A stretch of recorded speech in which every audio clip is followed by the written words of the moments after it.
On a souvent l'impression que savoir écouter, c'est naturel, presque inné. Mais en réalité, c'est fascinant de voir que ce qu'on appelle l'écoute, la plupart du temps, eh bien c'est en fait tout autre chose. Et c'est justement cette différence qu'on va explorer ensemble. Alors, commençons par le tout début, par le plus grand obstacle. Prendre conscience qu'on vit dans une sorte d'illusion collective. Une idée complètement fausse sur ce que c'est que d'écouter et qui nous empêche de vraiment nous connecter les uns aux autres. Depuis qu'on est tout petit, la règle est simple. Pour écouter, il faut se taire. Logique.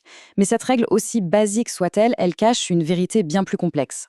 La source qu'on analyse aujourd'hui nous montre que le silence physique et la véritable écoute, ce sont deux mondes totalement différents. Et c'est là qu'on touche au cœur du problème. Ce silence, ce n'est pas un espace d'accueil pour l'autre, c'est juste une salle d'attente.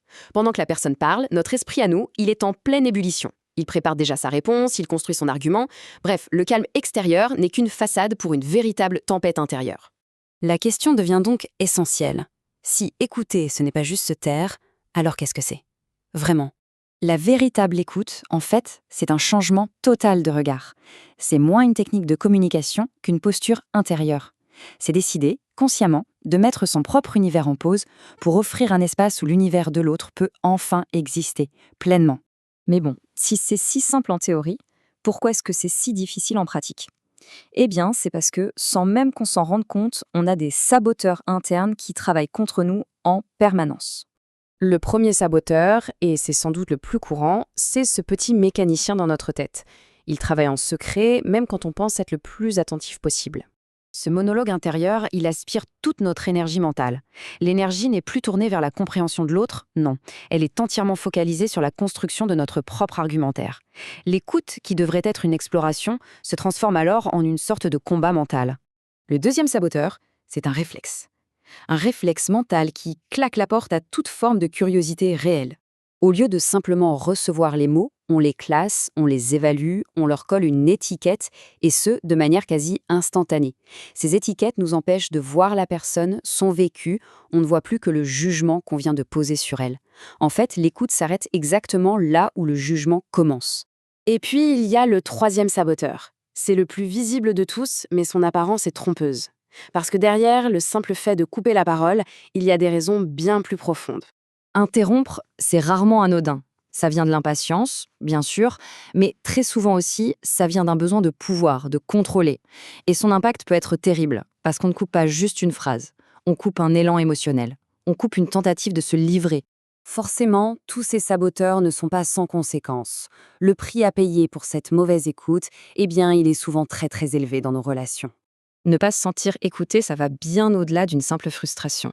C'est sentir que notre expérience, que nos émotions n'ont pas leur place, qu'elles ne sont pas légitimes. C'est une forme d'invalidation qui peut vraiment toucher au plus profond de soi.